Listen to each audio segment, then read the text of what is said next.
Last night's debate wasn't actually a nightmare. It really happened. Welcome to MOMocrats Mama Chat, part of the Demcast family of podcasts. I'm Donna Schwartz Mills with Karoli and Aliza Worthington from crooksandliars.com. And before we started, I said, Karoli, the first part of today's podcast is going to be the what the fuck section. So many things. Pretty much right. First, Biden 2024. Hello, Mark Brandon. Just saying. Joe. We are still supporters. That's right. So before we get into it, yeah, what the fuck is pretty much the right reaction to what happened last night. I do think that, unfortunately, his first 20 minutes were just super weak. And then they got a little better after that. I mean, but the problem was that I wrote this last night, his voice was weak and Trump was loud, so Trump just trumpeted all of his rally lies. He didn't do anything other than that. That's all he did. And they got more insane as the night wore on. Right. And everything. But Biden,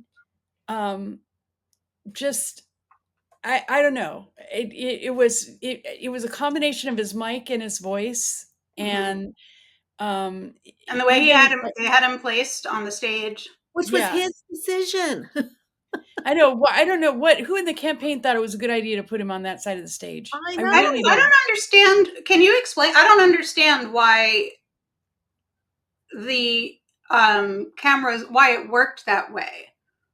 Why being on that side made it so that it looked like they were both looking off to the same side do you understand what I'm saying? Yeah, I understand what you're saying. And you're right. I've never seen that before. I've never seen where somehow it's not that they're, the cameras are in, the moderators are in the center so that when they're, I didn't understand the setup that made it look like that.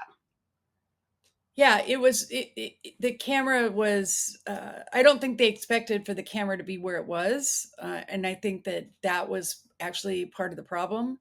Right. And so I don't think that's why I'm not ready to blame Joe Biden for his side for being on the right side.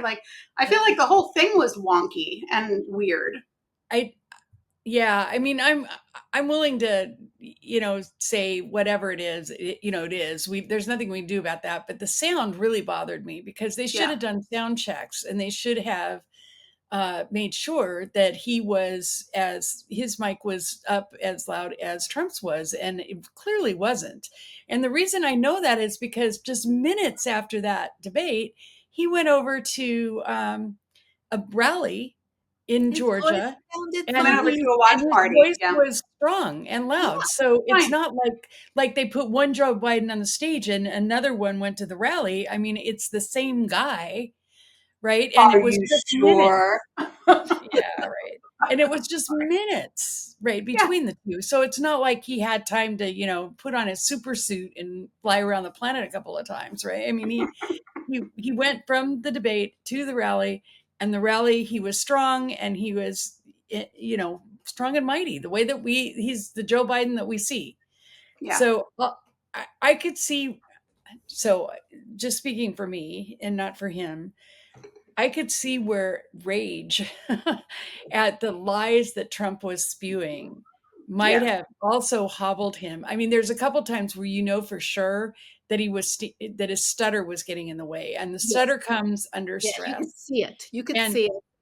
Yeah, and so one of those times was that Medicare gaffe. I mean, it was the glitch, right, where he just glitched and he couldn't get the word out. And then when he did, it was in the wrong context. But you had such a fire hose of lies with everything that Trump said that, and this is an actual debating tactic. Yeah. It's hit them with so many lies so quickly that the opponent looks confused while trying to figure out what to respond to first. Yeah. Right. And and that happened. I mean, there's no question about that. And what I don't understand, though, and this isn't Biden's fault, is why whoever was preparing him That's what they should have been doing. They should have been getting him ready for the lies instead of all the policy and all that. Nobody cares about the policy. Just get him reacting in a good way to the lies. So I think he was so stunned by the amount of bullshit that came out of Trump's mouth. And I do think that the policy was Joe Biden. Jen Psaki, before the thing started, said that they would get into these things when trying to prepare him. And all he wanted were statistics. And they would be pushing back on him saying, look, nobody cares about the statistics. He would get caught in the statistics. And so here he is standing at the podium and he's trying to remember all the statistics because he couldn't have his notes.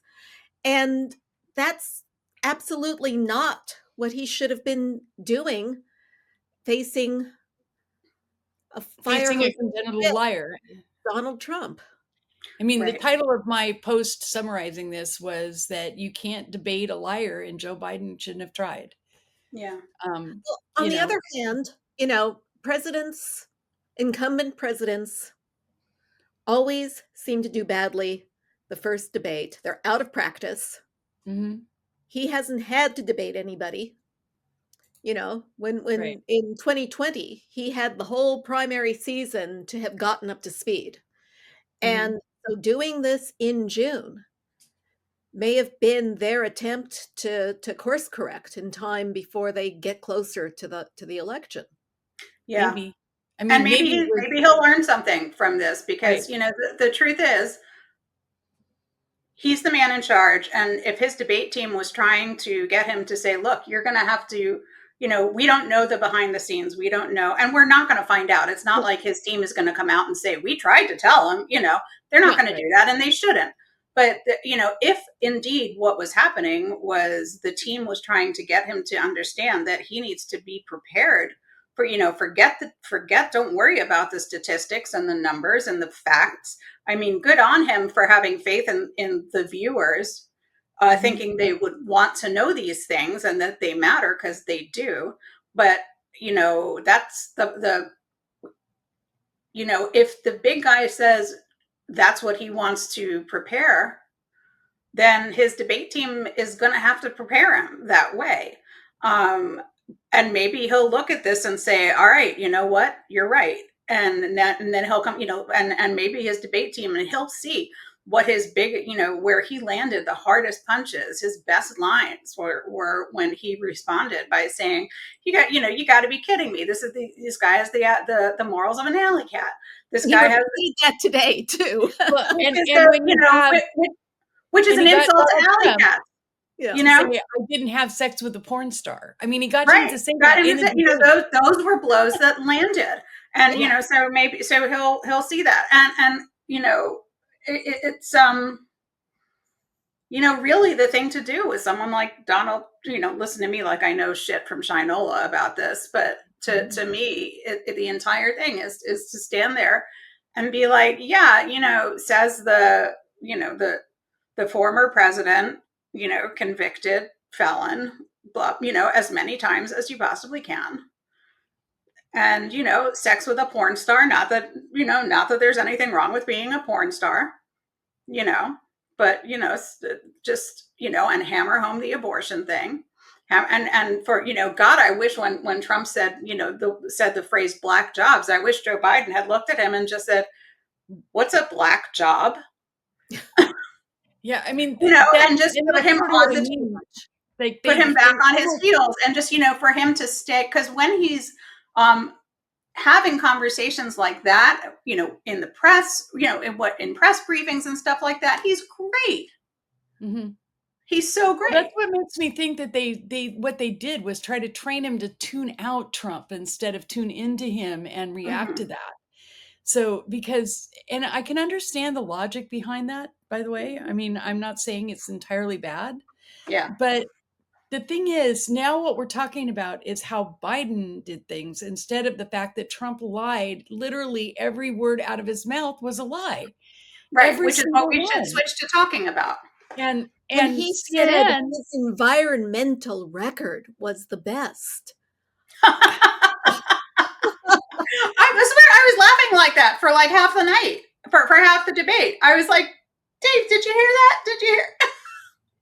I when mean, he took credit for things that were Obama administration, and Yes. right, and said that he was the one who gave everybody the $30 insulin, right. and I mean, everything he said was a lie. There was Yeah. not one thing true on that Oh, stage did you from see his. the Daniel Dale clip where he goes through 30 of the lies in like I 3 didn't see the minutes? clip. I saw the thread. I mean, I read the article. I I didn't see didn't him watch on it because CNN I because I turned off figured, CNN after because I was so irritated with their first of all, I was irritated with the whole goddamn format that they, agreed to, and what like useless moderation they provided.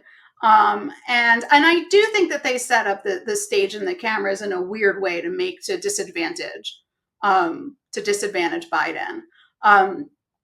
So and then afterwards, the way they were talking, that like catastrophizing the way they were, I couldn't stomach it. So no, I turned it off. But I did read Daniel Dale's stuff afterwards, and it was great. Every debunking out 50 lies. It was 50. yeah, right.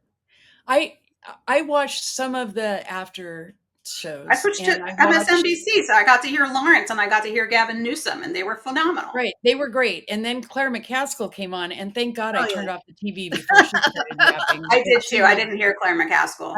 I guess she was, Brian Stelter thinks she's, God on a stick or something. He's out there like, watch all 4 minutes of this, blah, blah, blah.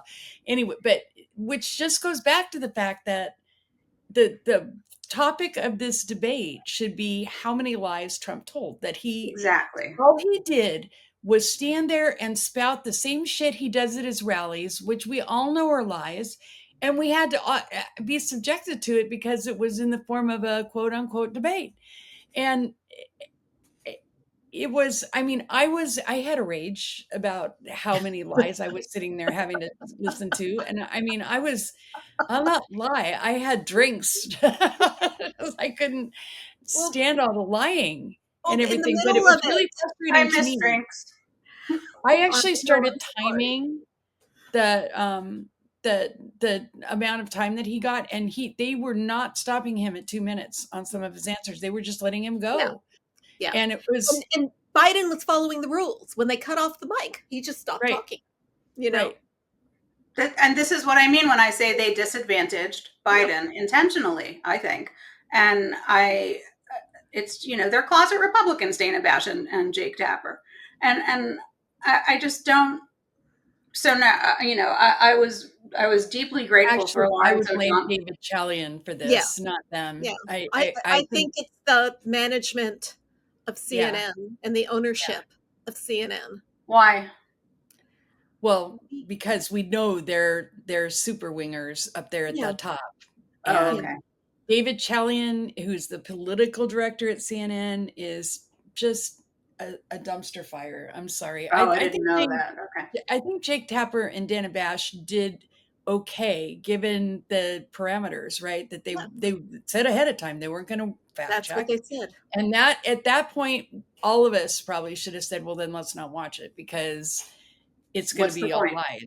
Right? Right. I mean, that our mistake was thinking we could tune in and watch it and not get a bunch of lies out of it. But I mean, realistically, it wasn't Biden's best night, but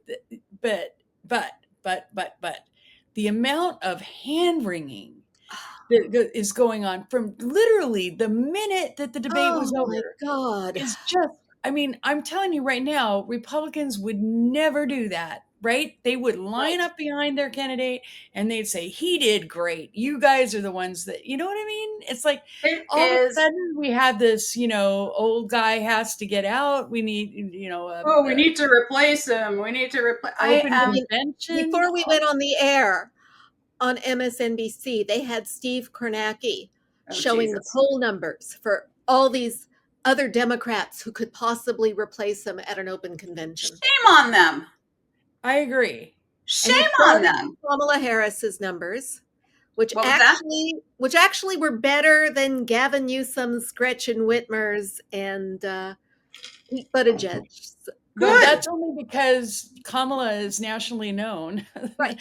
and then she he also put out Michelle Obama because she's got great numbers, because she's Right. not a politician. But She's she not doesn't gonna want run for to. But anything. people don't listen to Black women when they say what they want. She does not want to run. She has said this over and over and over again. She's not a politician. She doesn't want to be a politician. She's not interested. Take her off your fucking list. I know. Sorry. But I mean, take the whole list and rip it up. This Biden is our candidate. Kamala Harris is VP. And the unspoken words, by the way, that I hear when they start talking about how he should, it should be an open convention and he should release the delegates and blah, blah, blah. Release delegates, The unspoken words I hear are, we don't want Kamala Harris either. We don't want a Black female That's president. Right. That's exactly what they're saying. It is. And I actually got some people that were supposed Biden supporters saying it behind the scenes, which I just was shocked. I was appalled at it. How can you say that?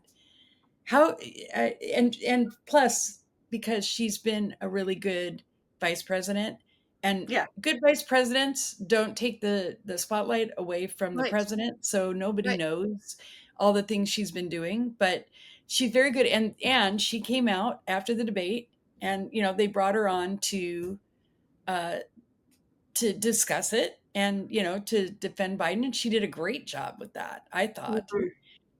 I would challenge everybody who's listening who thought that last night was such a train wreck to go actually read the transcript of the debate.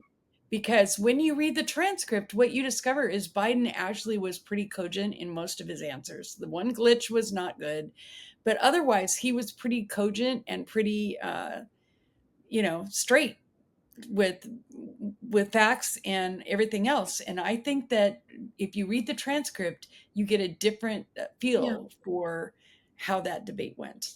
I even saw people online who were saying that they didn't watch the debate, but they either they were working or they weren't home or whatever, and they came home and they saw all the reaction, and they came home and they watched it this morning or they watched it later in the evening, and they're like, I don't know what people are talking about. I think he did fine. I mean, it was, it wasn't it wasn't a great performance. It wasn't great, but he did fine. What's everybody freaking out about? Right. It wasn't great. It wasn't, and it's not going to make you want to have a cigarette afterwards, but what the hell?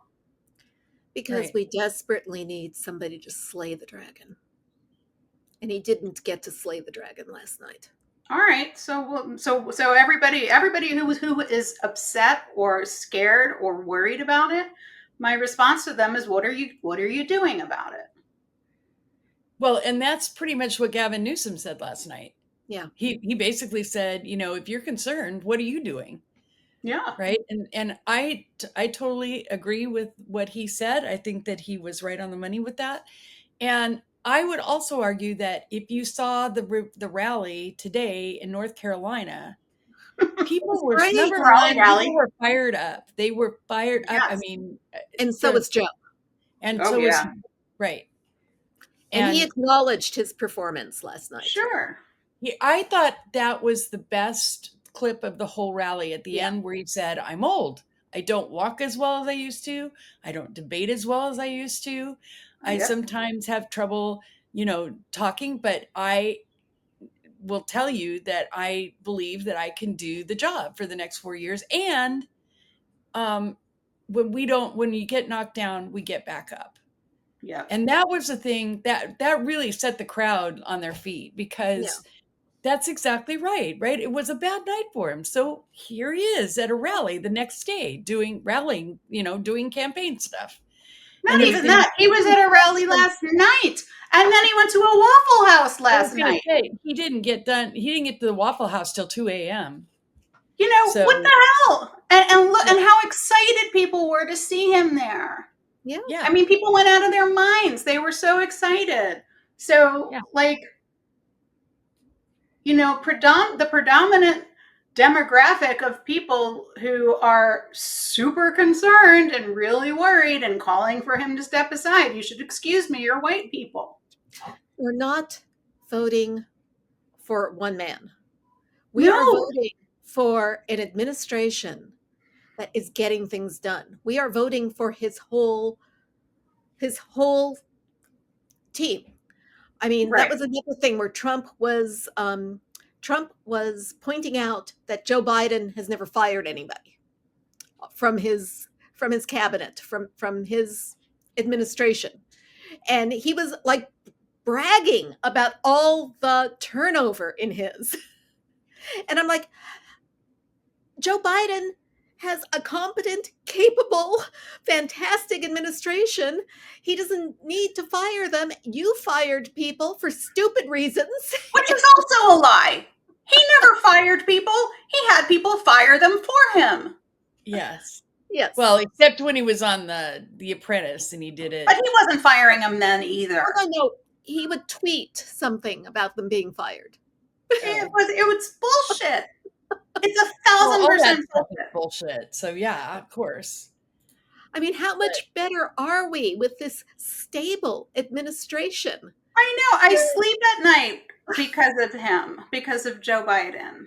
And I'm only a nervous wreck now because we're having this election where everything can go sour really fast. I mean, I sleep at night because of Pete Buttigieg being in the job he's in and Kamala Harris being in the job she's in. And that we have, Anthony Blinken. Anthony Blinken. Anthony Blinken, Yes, our secretary, the environmental secretary. Oh my God. And everything. It's a phenomenal cabinet. No, why should you fire any of them? It's a great cabinet, and the difference is, and this is what you have to remember. The reason that Republicans like Trump is because he's wrecking government. Yeah. And that's what they want, right? And Biden wants a responsible, good, functional government. And that's the difference between Democrats and Republicans is that they want to, and we'll get to the Supreme Court and what they're doing. I was going to say, this is a great segue into destroying government, But yeah, I mean, they want to wreck it. That's what they want. So, and they may actually get their wish with the Supreme Court. We'll see. Should we move to that? Let's move to that. As we were saying last week, they were saving all the worst for last. And today we got hit with a whole bunch of them. Yeah, you're going to have to explain some of them to me. I'm not sure I understand them all, which is why I've got like quotes in our rundown from.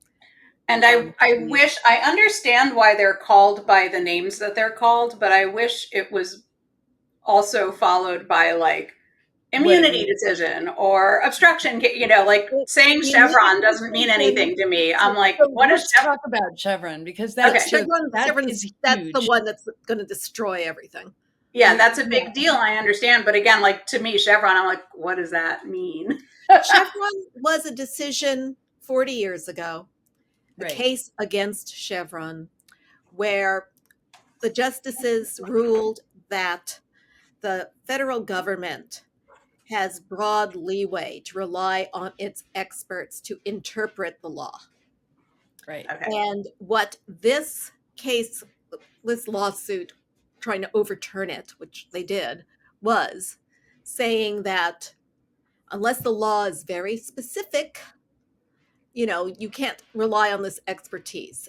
What's going to happen is that the judges now are going to be interpreting these laws. Right. It takes away the power of the FEC, the SEC, the FDA, the EPA to interpret laws, make regulations. Right. It really hampers them. And the thing is, they can still make regulations, and then every one of those regulations can be challenged in court for the judge to decide. And I want you to just think about the fact that Gorsuch, a judge, right, completely fucked up the EPA decision from the day before. And instead of, putting in the pollutant that was wafting across state lines, he referred to nitrous oxide three separate times. Right. Nitrous oxide is the stuff you get at the dentist. Yeah. So, I mean, they fixed it, I read, but I mean, talking that he obviously didn't even know what the pollutant was. Well, Oh my we know God. that Gorsuch hates the EPA. Right. But my It's point is I don't that know that. that Okay. personal with him. he lacked the knowledge, the institutional knowledge to Yeah. be able He to doesn't do it. have he doesn't have the curiosity to learn, which Right. is And which is a and conservative thing, right? Right. but even a judge that does have the curiosity to learn, should a judge be in the position of having to learn the amount of information an expert at the FEC No. would have in interpreting a law and deciding Bingo. that's what's wrong with this decision? Right. Well, that is what is wrong with the conservative movement. They used to have intellectuals, but now they have decided that anybody with an education is suspect. Yeah. Yeah. So, I mean, this decision is combined with some of the other decisions that they made over the last couple of days is pretty much a disaster for the whole. If you go back to the New Deal, this is what Mm-hmm. conservatives always wanted to dismantle, always wanted and still Right. do, to dismantle the New Deal. And the New Deal was what created a lot of these agencies. Mm-hmm. Yeah. So Okay. that have that expertise. Right. And so it's really kind of frightening to think about what, I mean, can you imagine Eileen Cannon Oh, hearing any case And that, making a decision on. yeah. yeah, For Kasmeric, more cases right, for Kasmeric. right. I mean, it's just bizarre. And all these things end up going to the Supreme Court, and we've already got, a log jam up there. So in my opinion, hey, expand the court. Yep. Well, yeah, that for many reasons. Right. Yeah. We have to So, get through this election. yes. We have to re-elect Biden. Mhm. We have to elect more Democrats in the House and the Senate. We have to make the Senate filibuster proof. Then we can get rid of the filibuster, but first let's make it filibuster proof. and, Yeah. and then we can expand the court. Yeah. And then maybe we have a shot at having nice things. I mean, it's a heavy lift right now, but I do see where maybe some pathway forward. But going back to the Supreme Court for a minute and moving on from Chevron, one of the rulings yesterday that just literally made my jaw drop was the one from Gorsuch. I think it was Gorsuch. No, it was Kavanaugh. Whoever it was who wrote the ruling, basically it was Kavanaugh, that if you got a gift after the fact, after you did something, it's not a bribe, it's a gratuity, and gratuities are okay. It's not a payback. It's a gratuity. So I guess now the government has to drop the case against Menendez because he got those gold bars as gratuities. Yeah. He got a tip. He got a tip For what he did. I mean, how else can you? I mean, the whole idea that so the background of this case was that the mayor of a small town in Indiana granted 2 contracts for Peterbilt trucks to a local dealer. Auto dealer, yeah. Right. And then he came to that dealer after the contracts were awarded and said, "I need some money. I need money." And they cut him a check for $13,000. And the Fed said, that seems like a bribe to me. Right. But because what the Supreme Court ruled was, and it just still blows me away, is that because it was received after the truck contracts were awarded, after those were rewarded, it wasn't a bribe. It was a gratuity, and gratuities are okay. Well, here's the thing. There's already laws on the books that say, and Kavanaugh's logic was, well, what if you tip your mailman? What if you, and everything. But there's already a law in the books that says it has to be more than $10,000 to even be something that's considered. So you're not talking about tipping your mailman here. You don't tip your mailman $10,000? Yeah, no. So basically what they decided was that it's perfectly fine for Clarence Thomas to accept RVs and trips and everything, as long as he rules on whatever they want before he takes it. So if whatever Leonard Leo wants, he rules on it, and then he gets a new RV. Yeah. Yeah. Oh, Leonard Leo, that guy. It's just mind-boggling.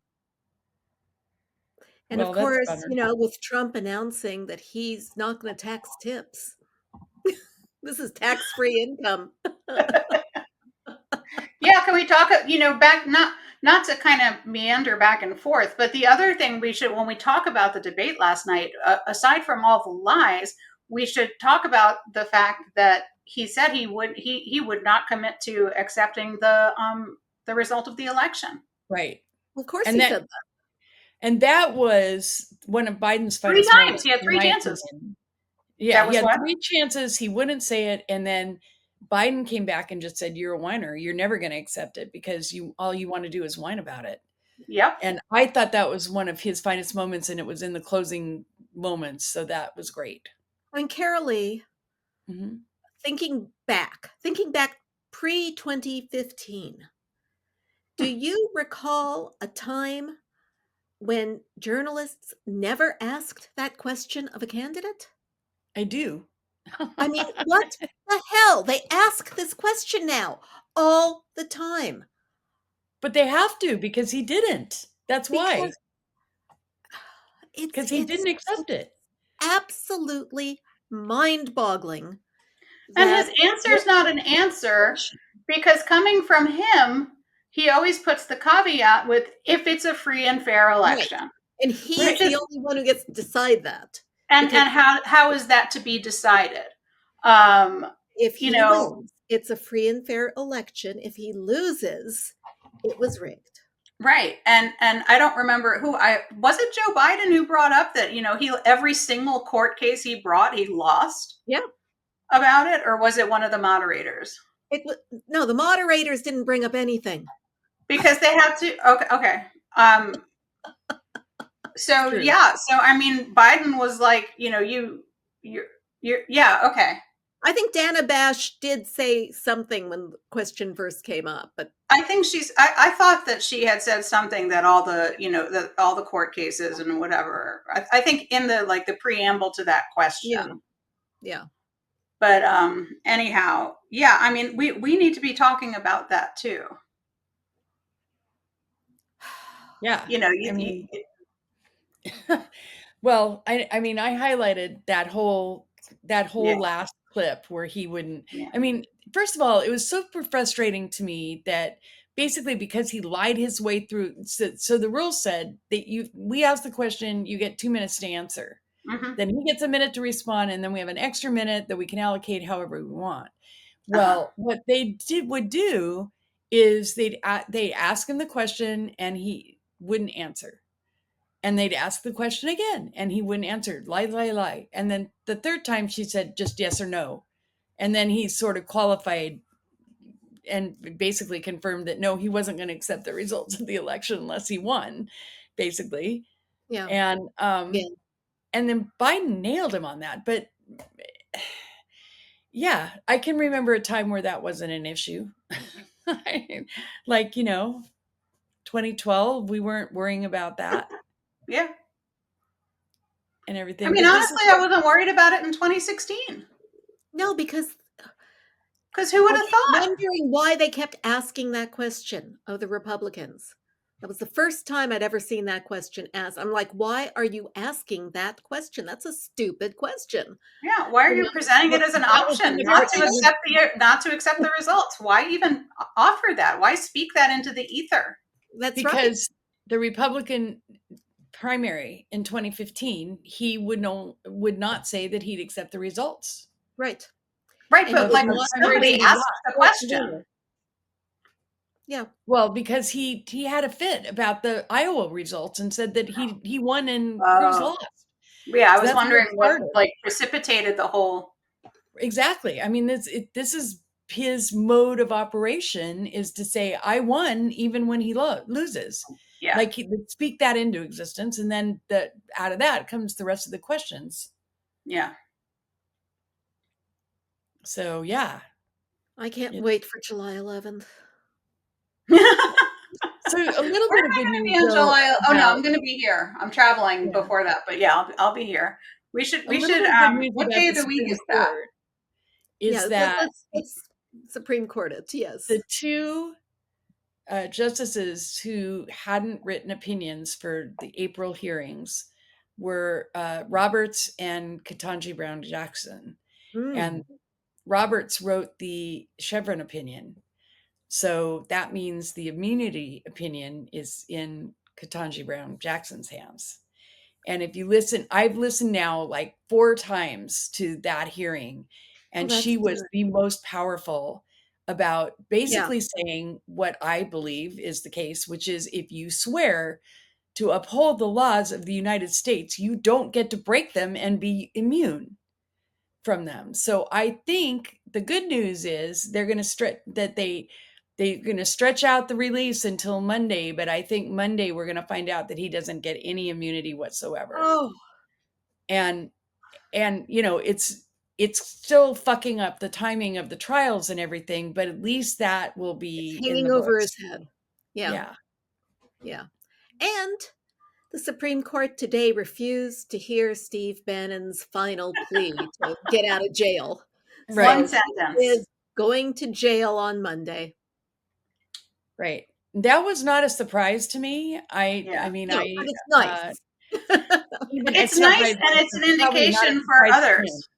Say it again, Karoli. Sorry. I don't think that was a surprise to him either. I think he knew he wasn't going to succeed with that. But, bye-bye, Steve. And he'll be, by the time that he gets out, he'll be irrelevant for the 2024. Now, he's got his, goons that still do the podcasting, right? Sebastian Gorka and all those people. But, it's so fringe. I'm sorry. It's just, it just is. It doesn't reach Republicans like my in-laws or my mother-in-law. They don't know who he is or what he does. So yeah. So anyway, I think that's good news. I feel like we got the bad news today, and Monday will be the good news on that. Well, that would be nice, at least to have some good news. And then they will leave town so that they don't have to, so that there'll be no January 6th protesters at their homes. Right. We didn't talk about obstruction or EMTALA. Oh, right. If you want to stay on the Supreme Court for another few minutes, I mean, yeah, it's worth, You want to do EMTALA? Yeah, I guess. I mean, I didn't read the decisions or anything like that, but they gave us a crumb. Said, there have been a few crumbs. In Idaho, they ruled that doctors can save the life of a mother. It can perform an emergency, an abortion if the mother's life is at risk. They actually stayed the lower court order, I thought. So yeah. This still needs to be decided, which is why Ketanji Brown Jackson had a half dissent, half concurrence type of so you know more about the actual decision than I do. All I know is that she was actually kind of mad that they just didn't settle it. They should have just said EMTALA. You guys speak to it, because I don't know the details. Well, let me just tell you that she is one of the bright shining lights of my life when it comes to the Supreme Court. Joe Biden did such a great job. Came through. Came through. But can you guys hi Raina. Can you guys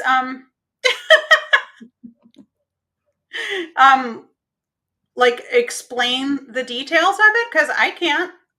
All I came out of it knowing was that, EMTALA is still at the moment alive, and that, a woman's life at the moment holds a teeny tiny fraction, of value when she's about to die. If an abortion can help her live. Well, it is still alive, but the lawsuit remains. It's going back to the lower courts.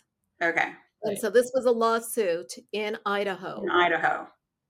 And Idaho has passed another one of those horrendous laws that have no exceptions. Mm-hmm. And the federal government was arguing that EMTALA has precedence over a state law. And so they still have to decide whether the federal government's laws have precedence over state laws. The lower court has to decide that. No. The Supreme Court has to decide that. The Supreme Court did not give an opinion on that. They said that it didn't go through all the proper appellate process, and they kicked it back down. So it needs to go through more appellate. Say it again. Well, I was going to say, this is why you see a lot of like not celebrating on our side of things, and a lot of, concern about the fact that it hasn't, that they could have decided it and they didn't decide it. They could have just said, EMTALA preempts this law. You have to, instead they're saying, well, it has to go back through the appellate court. And that's an invitation to the conservative lawyers to go back and see if they can figure out some way to do it better. Right. So for now, emergency room doctors have to treat you in Idaho if you're going to have sepsis from a miscarriage or something, or an ectopic pregnancy or something. And they don't have to wait for you to be on death's door to do that. But the door is open for them to make the Idaho law supreme over which, is kind of, what the ruling today, the Chevron ruling, they could come back and say that the judges, that EMTALA. Judges can be the experts. Yeah. Yeah. And that's kind of the concern here. I mean, the day before the SEC case that they ruled on, that SCOTUS ruled on, also sort of signaled where they were going with that, because they also, that in that case, they also ruled that agencies couldn't, they couldn't assess fines without them going to court. So this raises a lot of questions in my mind, because, like, for example, the SEC is the one, they like knocked a leg out of Dodd-Frank with this, but the SEC was authorized to fine companies that didn't comply with certain securities laws, and as opposed to criminal charges, or which would go to court. And the idea was that it was a faster way to keep companies from being or collect if they didn't. So anyway, so now we have two situations: one where courts are going to decide issues with regard to things that agencies would have otherwise decided, and two, agencies that would have been able to give penalties in the past now can't do that. They have to go to court, and then they won't go to court. So that will just erode the regulatory system altogether. So those are really terrible things that happened. I mean, I saw somebody say, so we're basically the United States of corporations. And I think that's probably true. Yeah. I mean, with Citizens United, and it's just been, and then of course you have the anti-corruption stuff thrown in. Right. And that really fucks everything up. But so vote blue, vote all the way down the ballot. Yep. We need to expand this court. The Supreme Court. Well, but yesterday. Now that that's done, though, we have to live with it for a while. How can it be undone? Well, that's a good question. And I think, like, let's think pie in the sky, and not only does Biden get reelected, but we get majorities in Congress, both houses, and so then what? I mean, the Supreme Court's where it is. That's not going. We can't immediately change that. But can this Supreme Court decision about the regulatory agencies, can that be neutered somehow, or can the power be given back to them somehow? Like what? I think that smarter people than me are going to have to figure that out. I think there are probably. Are there smarter people than you? Not too many. Not too many. Not too many. But I think that, like anything else, if you think about it long enough, or like this has been a 50-year war, longer, maybe 60, right? Yeah. From conservatives to do this. And they've finally gotten what they wanted after 60 years. They planned this 60 years ago. They thought about what they wanted to do and how they wanted to do it. And then they built an infrastructure. And I will tell you, their legal infrastructure is formidable. I've written about it. Yeah. They start recruiting kids in high school. Yeah. To go, and it is, they've invested in their educations. They've invested in their futures by making sure they're placed either with nonprofits or with, as clerks, depending on everything. They have a legal hive that is very wild and scary. So, but and it's how we get people like Aileen Cannon on the bench. Okay. But they're not sending their best minds on our side. Yeah, we do. And we do. And I don't know what the plan is, but it's hard for me to think that there isn't one, or that people aren't thinking about one. Right. And trying to figure it out. I just don't know what that is right now. And, maybe so there's people out there that do, and will hear this and tell us. I don't know. But I think that what they've done at the court has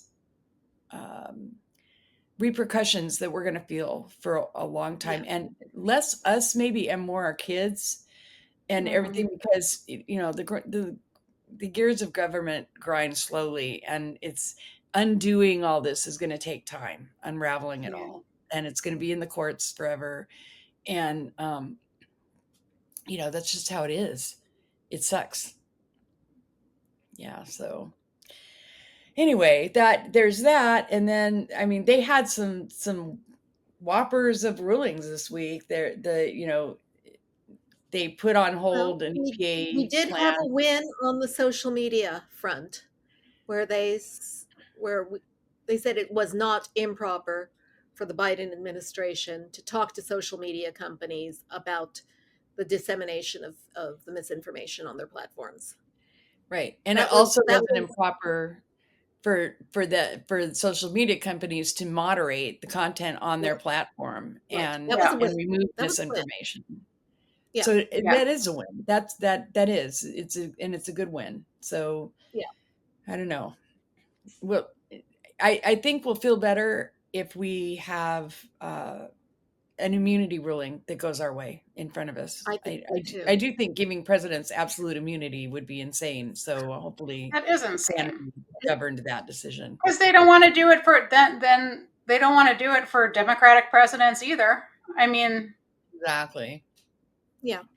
Well, the insane thing is that the Supreme Court took this in the first place after the appellate court had made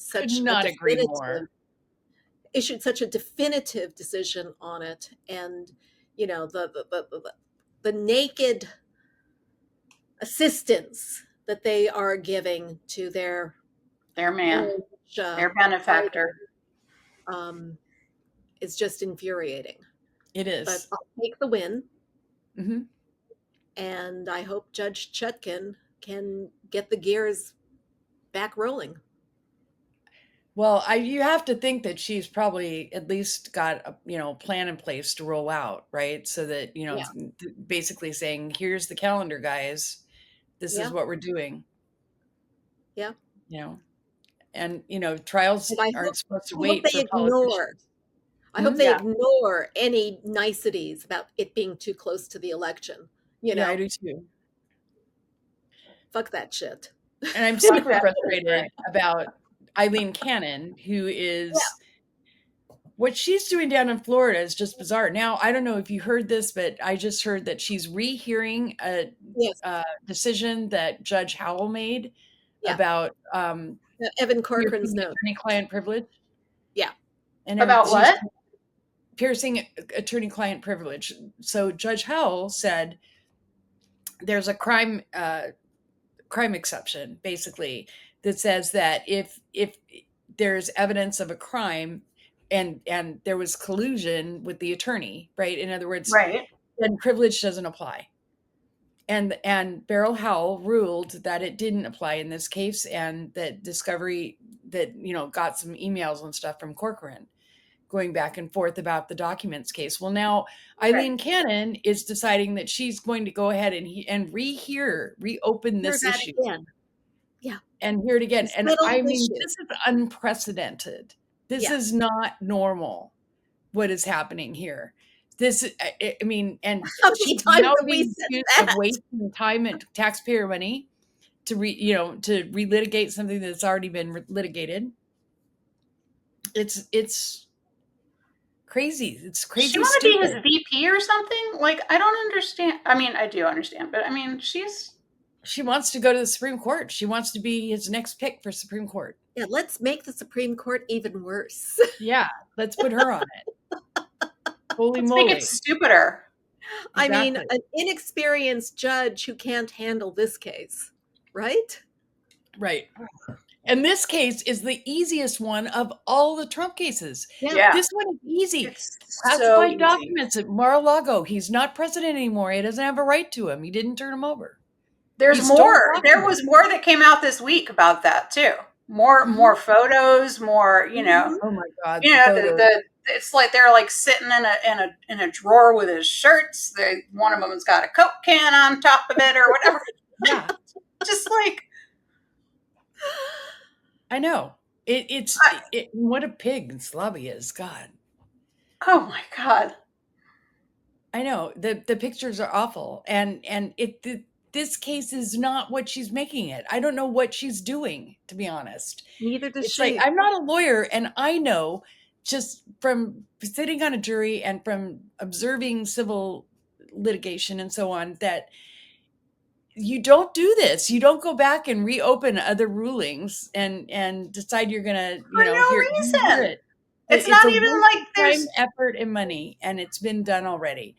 And she's going back and doing that, and oh God, the whole thing. It's you're just assuming her goal is to try the case, but her goal is to help Trump. Right. So she's looking for any possible way to delay. To delay it and to get and to find a way to help Trump, so that she doesn't have to rule against him because it's a slam dunk. Right, and because she knows if she is trying desperately hard to like just sidle up to this line before she gets removed from the bench, because she's been warned about that. She's been warned about, whatever judicial malpractice or whatever it is from her previous behavior that has crossed the line. So she has one shot. So instead of making decisions, she's like doing all these hearings and then not making decisions. Right. She's found a way, or somebody way smarter than her, which, is like this bowl of pretzels right here, is like, has figured out a strategy and whispered it in her ear, sent her a little step-by-step guide. Okay, how about we try this? This might work. And she's like, okay, that's what's going on. Yep. I agree. So SCOTUS, you want to talk about the primaries this week? I don't have an awful lot to say, but there were some upsets.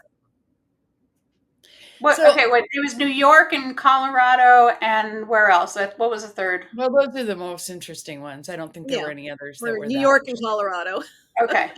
Yeah. I thought there was a third, but Jamal Bowman lost his primary to a Democrat who is more moderate. And I've heard a lot about how it was AIPAC that did this. It wasn't. I mean, It was I Jamal Bowman. actually read a lot of stuff. His opponent, Bowman's opponent, got more than half of his Vladimir. money for his campaign from small donors. Yeah. And in his district, Bowman got only 10% of money in his district. Really? There were issues with his constituent services, which apparently weren't there. Apparently he was And not honestly, listening that's to the thing that'll screw you Yeah. up the most, right? Is if the reason that Lauren Boebert won her primary was because she was running against clowns in her district, but she also is smart enough to at least provide some services to constituents.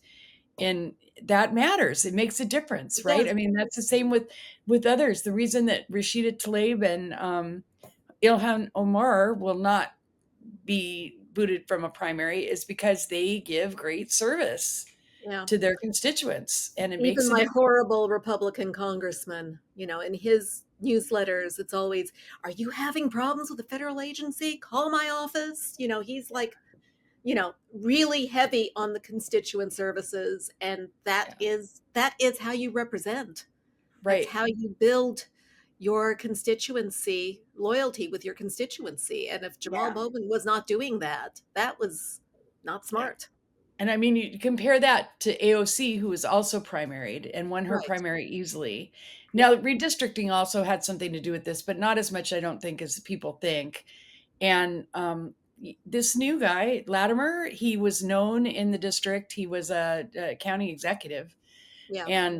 And he seems to be a decent guy. So I'm not sorry, because I felt like Jamal Bowman could never make the transition from activist to representative. Right. And there is a difference, right? Yeah. And if you look at AOC, you don't have to love AOC to know she's smart when it comes to politics.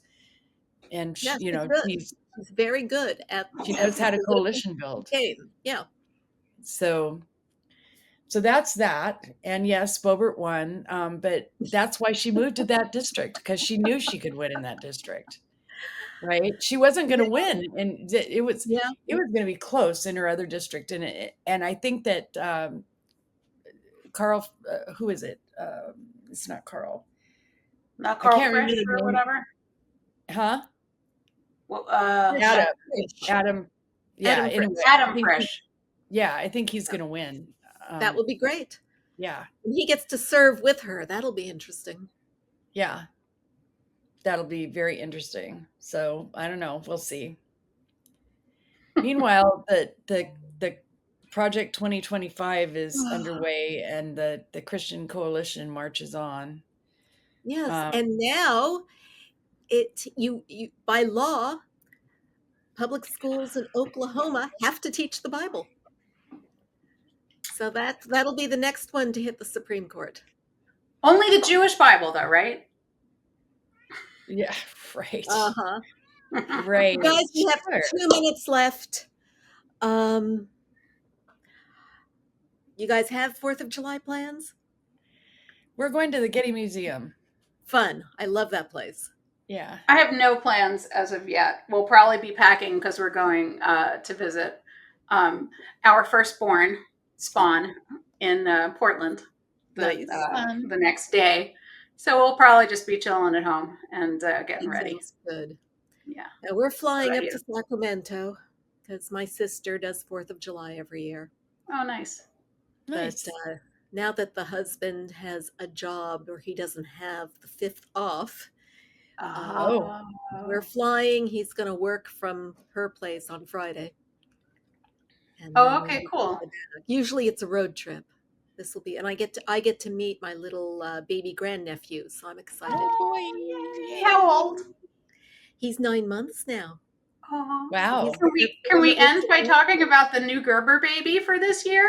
Have you seen pictures of this squishy, mushy, adorable, round-faced, brown-eyed, adorable little child? I'm going to have to take a bite out of. You haven't? Okay, everybody go. If you haven't seen yet the 2025 or 20 whatever, I don't know, the new Gerber baby for this coming year, he is the damn cutest thing you've ever seen. And Good. he will just Good. he'll make your uterus hurt even if you don't have a uterus. It is just, he is the cutest thing. I think that's a perfect thing to end on. We started with Joe Biden's age, ended with the Gerber baby. We're going backwards. And it's all good. Yeah. That is our show for the week.